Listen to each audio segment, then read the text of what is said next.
এমন অবস্থায় আওয়ামী লীগের কার্যক্রম সচল করা নিয়ে বিশাল সুখবর দিয়েছেন অন্তর্বর্তী সরকারের প্রধান উপদেষ্টা ডক্টর মোহাম্মদ ইউনূস। জানিয়ে দেশের রাজনীতিতে চলছে তুমুল আলোচনা।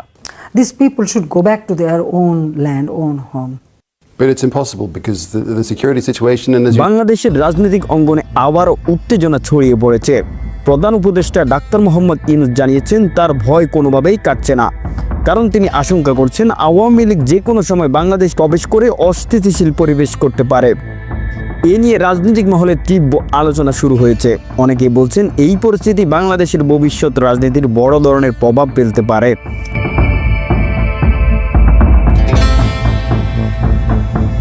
এদিকে খাগড়াছড়ির অস্থিতিশীল পরিবেশ নিয়ে সেনাবাহিনী মুখ খুলেছেন। তাদের দাবি বর্তমান সংকটের পেছনে ইউপিডিএফ এর মূল ভূমিকা রয়েছে। তাদের বিরুদ্ধে আমরা যথাযথ ব্যবস্থা নিই যাতে পাহাড়ে শান্তি শৃঙ্খলা বজায় থাকে। আমি যেটা বলেছি যে আমাদের এই পাহাড়ে যে সশস্ত্র সন্ত্রাসী সংগঠনগুলো আছে তাদের বিরুদ্ধে, বিশেষ করে ইউপিডিএফ যারা আছে আমাদের এই এলাকায়, যারা সকল ধরনের সশস্ত্র সন্ত্রাসী কার্যকলাপ এবং পাহাড়ি অস্থিতিশীলতা তৈরি করার পিছনে তারাই দায়ী। অভিযোগ করা হচ্ছে তারা সরাসরি পাহাড়িদের হাতে অস্ত্রসহ বিভিন্ন সরঞ্জাম তুলে দিচ্ছে, যার ফলে অশান্তি ক্রমেই বাড়ছে। আমাদের কাছেও যে তথ্য প্রমাণ আছে এ থেকে আমরা বলতে পারি, খুবই স্পষ্টভাবে বলতে পারি, এটা কোনো স্বাভাবিক ঘটনা না। এটা একটা ষড়যন্ত্র এবং এটা একটা পূর্ব পরিকল্পিত ষড়যন্ত্রের অংশ, এবং আমরা যেটা বুঝতে পারছি যে এটা একটা বৃহৎ আকারের কোনো ষড়যন্ত্রের একটা অংশ বিশেষ, এবং সেইটার সপক্ষে আমাদের কাছে যথেষ্ট তথ্য প্রমাণও আছে। অন্যদিকে এই বিষয়ে এখনো কোনো মন্তব্য করেননি প্রধান উপদেষ্টা ডাক্তার মোহাম্মদ ইউনূস। রাজনৈতিক মহলের ধারণা জাতিসংঘের সরাসরি চাপের কারণেই তিনি এই নিয়ে নীরব রয়েছেন।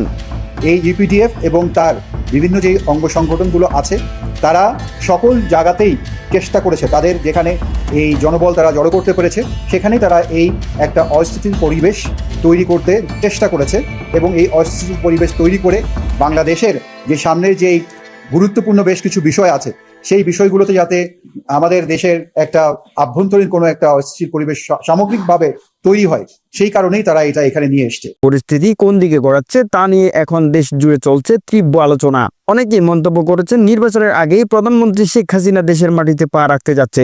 অন্যদিকে জানা গেছে শেখ হাসিনা বিভিন্ন সামাজিক যোগাযোগের মাধ্যমে তার নেতাকর্মীদের সঙ্গে অনলাইন ভিত্তিক মিটিং বার্তা আদান প্রদান সহ নানান কার্যক্রম এখনো চলমান রয়েছে। হাসিনা তো কোনো কাম ভুল করেনি, সারা বাংলাদেশে দিলে কাম করছে, কোনো দেশের অবস্থা তো খারাপ, দেশে তো কিছুই নাই। দেশে আছে কি? এই সারাদিন গাড়ি চালিয়ে কালকে 400 টাকা জমা পাইছি, 600 টাকা গাড়ি জমা, 300 টাকা খাবার, 900 টাকা তো এমনি খরচ। এখন 2000 টাকা নিয়ে বাজারে গেলে কিছুই হয় না। কৃত্রিম পরিমাণ করতে পারে না, এরা যার পেট ভরে যার পেট ভরে। তুমি মনে করেন 10 টাকা লাগবো খাজনা, 5000 করে বয়ে থাকে খাজনা। আগে সরকারই ভালো ছিল। চলুন শুনে আসি শেখ হাসিনার গুরুত্বপূর্ণ ফোন আলাপ। হ্যালো, আসসালামু আলাইকুম। এখন বিল নিয়ে আর সমস্যা নাই, আমরা কভার করে ফেলছি। 24 লক্ষ গ্রাহক একদিনে। আজকে আমি 24 লক্ষ। জি, এটা নিউজ করো। হ্যাঁ, নিউজ করতেছি সকাল থেকে। আমি একদম নিউজ আর সমস্ত সাংবাদিক নিয়ে ঢাকা শহরে ঘুরতেছি। আমার সাথে 18টা ক্যামেরা আছে। আমি প্রত্যেকটা বুথে বুথে গেছি, লোকজনের সাথে কথা বলছি। আরে দেখাবেন কেন? কালকে জোর করে আমি বললাম যে এতগুলা ছবি তুললা, একটা তো দেখাইলা না। পরে 71 শুরু করছে আর 24 চ্যানেল 24 দেখাইলো। আজকে আমি সাথে নিয়ে করছি। কথা বলো না, আমি যা বলি শোনো। বলেন। আমি যা বলছি থোড়া সা হাদিয়া দে দো। ঠিক আছে, ওটা আমি মাথায় রাখছি। আজকে ডাইকে আমি বলছি, আমি সব মাথায় রাখতেছি। হয়েছে কি, আমি বিএনপি যে আমার জোর কথাটা যেটা বলছি সন্ত্রাসীরা, ওই টাকাটা দিয়ে আমার বাকিটুকু কথা বলতেছে। আপনারা চার্জ দেন, এতটুকু কেটে কেটে করে দিতে।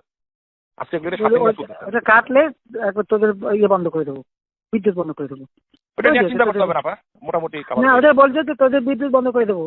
হ্যাঁ, ওটা আজকে সকালে কথা হচ্ছে আমার। এগুলো সব ডাকছিলাম আমার। আমি তো বিদ্যুৎ ভবনের খোলা রাখছি। আমি সকালে গিয়ে ওখানে তো সব লোকদের ডাকছিলাম। না, এরা এখনো থামবে না। হ্যাঁ, থামবে না। 2 মাসের মাথায় জি জি। আমি তো বহু আগে বলছি, আমি যখন বলছি এরকম আমি তোমরা 1000 কোটি টাকা নিয়ে আসতো, ওরা মানবে না, কিছুই মানবে না। আর আমাদের যে কথাটা ওটা মানবে, বাকিটা মানবে না। ওপেন করে বসতে গেলে আমাদের কিছু হবো যে আমাদের কথা রাখলো না, ওরা আরো বেশি চালু হবে। কারণ মানুষ সবসময় হলো সরকারের বিরুদ্ধেই থাকে, এটা হলো মানুষের নেচার। তারপরে আমি বসে বসে। এই পরিস্থিতি নিয়ে প্রধান উপদেষ্টা ডাক্তার মোহাম্মদ ইউনূস উদ্বেগ প্রকাশ করেছেন। তিনি স্পষ্ট জানিয়েছেন যে কোনো সময় শেখ হাসিনা দেশে প্রবেশ করতে পারে। এই বিষয়টি নিয়ে তিনি এনসিপি এবং জামায়াত বিএনপিকে হুঁশিয়ারি করে দিয়েছেন। রাজনৈতিক অঙ্গনে এখন সবচেয়ে বড় প্রশ্ন, শেখ হাসিনা সত্যি কি নির্বাচনের আগেই দেশে ফিরছেন? হাসিনাকে নিয়ে এবং বাংলাদেশ আওয়ামী লীগকে নিয়ে দুই দেশের দুই গণমাধ্যম একই দিনে ভিন্ন ভিন্ন শিরোনামে দুইটা খবর করলো। ভারতের আনন্দবাজার এবং বাংলাদেশের মানবজমিন দুই পত্রিকার সংবাদের শিরোনাম এবং সংবাদের বিশ্লেষণ প্রক্রিয়া একেবারেই ভিন্ন, মুদ্রার এপিঠ ওপিঠ।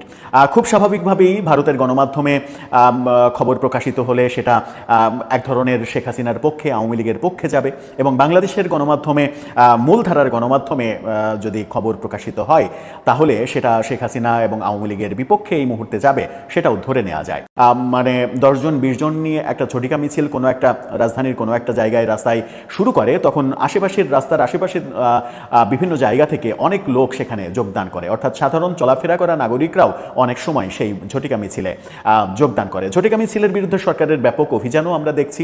যারা সামাজিক যোগাযোগ মাধ্যমে আওয়ামী লীগের পক্ষে অ্যাক্টিভিজম করেন এবং ঝটিকা মিছিল করে এসে বিভিন্ন ধরনের ভিডিও, ছবি পোস্ট করে, সেলফি পোস্ট করে, নানা ধরনের এক ধরনের আনন্দ অনুভব করে তাদের অনেককেই গ্রেপ্তার হতেও দেখা যাচ্ছে। সামাজিক যোগাযোগ মাধ্যমে তাদেরই অনেকের বিভিন্ন খবরে জানা যাচ্ছে যে তাদের কেউ কেউ দ্রুত গ্রেপ্তার হয়ে যাচ্ছেন। তার মানে একদিকে ঝটিকা মিছিল যেমন হচ্ছে, আওয়ামী লীগ শোডাউন করার চেষ্টা করছে, অন্যদিকে পুলিশের অভিযানও চলছে, পুলিশ ব্যাপক হারে তাদেরকে গ্রেপ্তার করছে। এরই মাঝে একদিনে 244 জন গ্রেপ্তারের ঘটনা তো আমরা দেখেছি।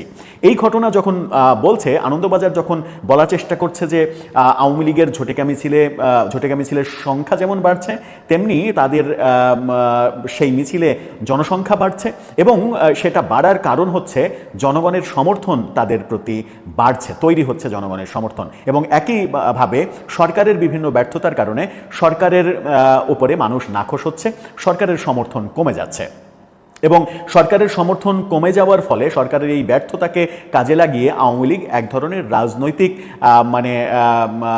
ফয়দা পাচ্ছে, কিংবা রাজনৈতিক সুবিধা আদায় করে নেওয়ার চেষ্টা করছে, কোনো কোনো ক্ষেত্রে তারা পাচ্ছে। আবার মানবজমিন যেটা বলছে, মানবজমিনের শিরোনামটা আপনারা দেখে নিতে পারেন। তারা বলছে যে গৃহযুদ্ধের উস্কানি হাসিনার, কি করছে সরকার। মানবজমিন যেটা বলছে, মানবজমিন একটা অডিও ক্লিপ প্রকাশ করেছে। সেই অডিও ক্লিপটা আমরা পারেন, সেখানে তাদের ইউটিউবেও এই ভিডিও প্রতিবেদনটা পাবেন। সেখানে শেখ হাসিনার একটা একটা ফোন আলাপ ফাঁস করা হয়েছে। সেই ফোন আলাপে শেখ হাসিনা, আমি জানি না যে সেটা তারই কণ্ঠ কিনা, সেখানে বলতে শোনা যাচ্ছে শেখ হাসিনাকে যে বিএনপি জামাত আওয়ামী লীগের উপরে যে ধরনের টর্চার করছে, যা করছে তোমরা তাই করো। অর্থাৎ এখন আর বিশ্লেষকরা বলেছেন বর্তমান পরিস্থিতি ক্রমেই উদ্বেগ হয়ে উঠেছে।